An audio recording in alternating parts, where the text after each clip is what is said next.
Pembentukan Panitia Angket Haji DPR RI didorong oleh adanya dugaan ketidakpatuhan dalam pelaksanaan Undang-Undang Nomor 8 Tahun 2019 tentang penyelenggaraan ibadah haji dan umroh, terutama terkait kuota pendistribusian kuota haji dan tata kelola yang dianggap tidak sesuai dengan prinsip good governance, akuntabilitas, dan transparansi. Laporan ini berusaha memberikan gambaran secara komprehensif mengenai berbagai isu yang terjadi selama penyelenggaraan ibadah haji tahun 2024 dan memberikan rekomendasi untuk memperbaiki sistemnya ke depan.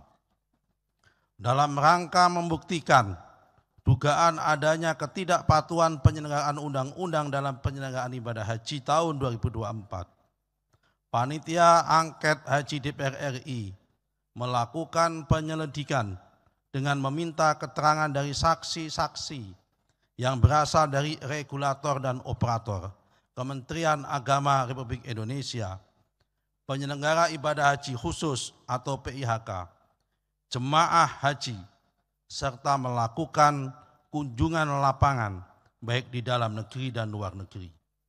Serangkaian kegiatan rapat-rapat termasuk pemanggilan saksi-saksi dimulai pada tanggal 19 Agustus sampai tanggal 24 September tahun 2024.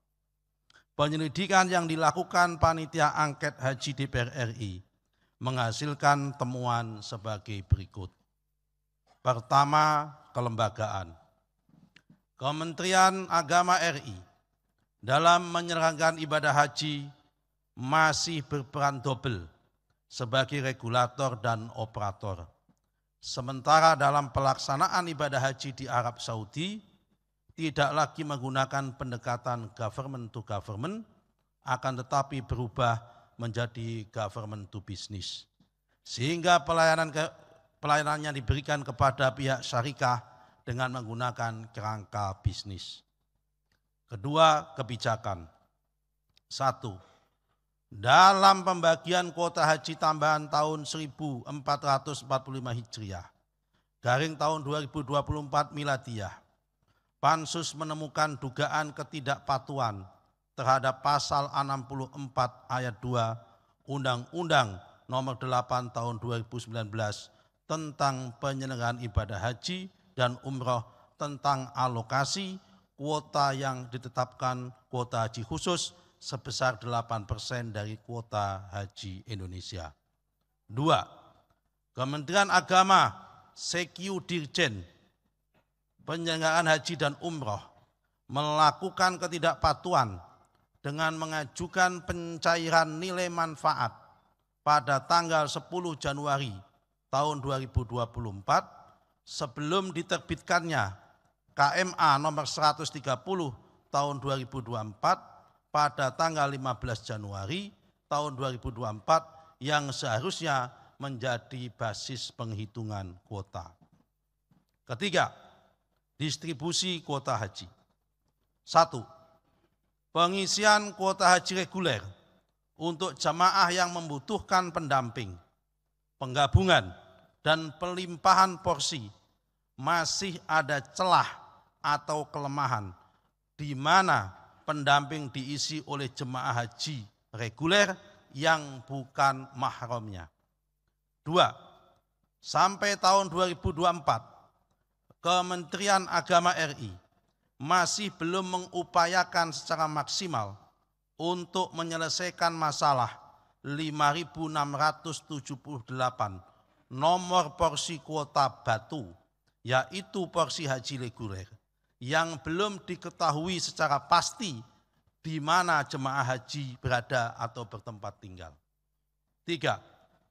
Terdapat ketidaksinkronan antara keputusan Direktorat Jenderal Penyelenggaraan Haji dan Umroh nomor 118 tahun 2024 tertanggal 29 Januari tahun 2024 tentang petunjuk pelaksanaan pemenuhan kuota haji khusus tambahan dan sisa kuota haji khusus tahun 1445 Hijriah dan surat edaran Direktur Bina Haji khusus dengan nomor B11638-DJ-DT2 Romawi 4 Romawi titik 2 HJ.00-2-2024 tentang penyamian daftar nama jamaah haji khusus berhak lunas pengisian sisa kuota tahun 1445 Hijriah garing 2024 Miladiah dengan Undang-Undang Nomor 8 Tahun 2019 tentang penyelenggaraan haji dan umroh pasal 65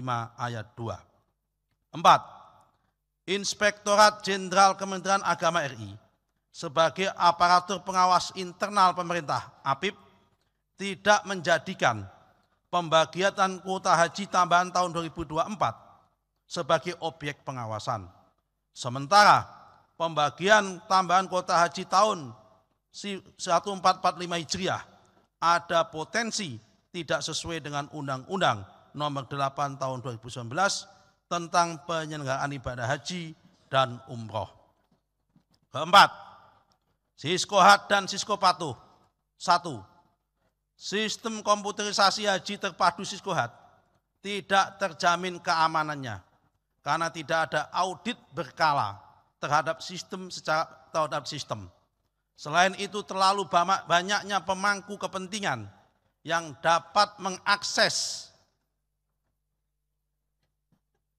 seperti Subdit Siskohat, Subdit Pendaftaran Haji, kantor wilayah, kantor Kementerian Agama di kabupaten kota, bank perimastoran, penyelenggara ibadah haji khusus, sehingga rawan diintervensi dan membuka celah orang yang tidak berhak berangkat haji dapat berangkat haji.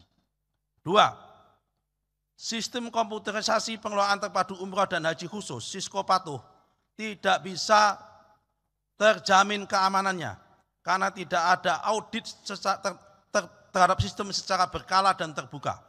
Selain itu terlalu banyaknya juga pemangku kepentingan yang dapat mengakses sehingga rawan diintervensi dan membuka peluang orang yang belum saatnya berangkat haji dapat berangkat haji tanpa antrian. 3. Lemahnya pengawasan terhadap tim verifikator yang ditandai dengan adanya jemaah haji yang tidak sesuai dengan Siskohat serta celah perubahan data. Kelima, pendaftaran.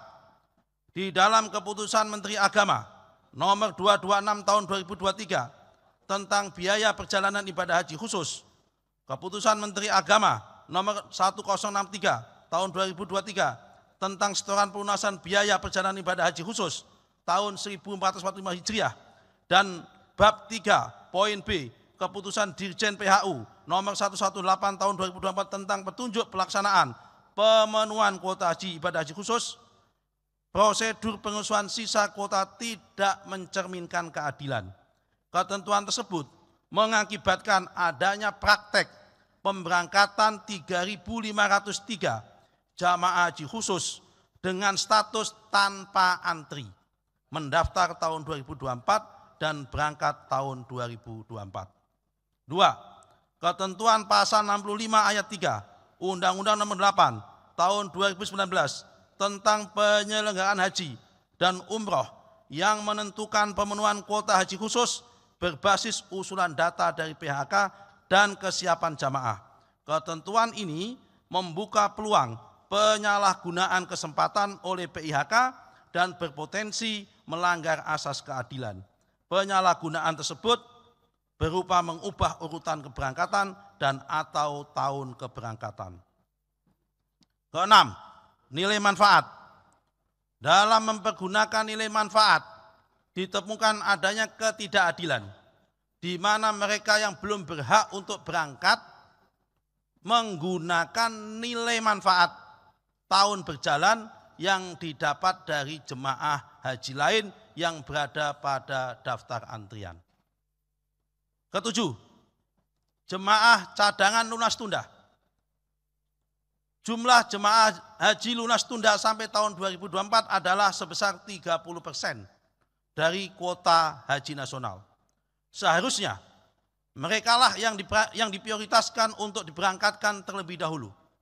Namun karena ada mekanisme penggabungan mahram, jumlah jamaah lansia, dan distabilitas. Hak jemaah haji lunas tunda menjadi tidak pasti keberangkatannya. Hal tersebut menimbulkan ketidakadilan bagi jamaah haji yang sudah lunas tertunda keberangkatannya. Kedelapan, pelaporan dan pengawasan. Pasal 82 ayat 1 Undang-Undang Nomor 8 Tahun 2019 tentang penyelenggaraan ibadah haji dan umroh mengatur tentang pelaporan pelaksanaan operasional penyelenggaraan ibadah haji khusus kepada menteri.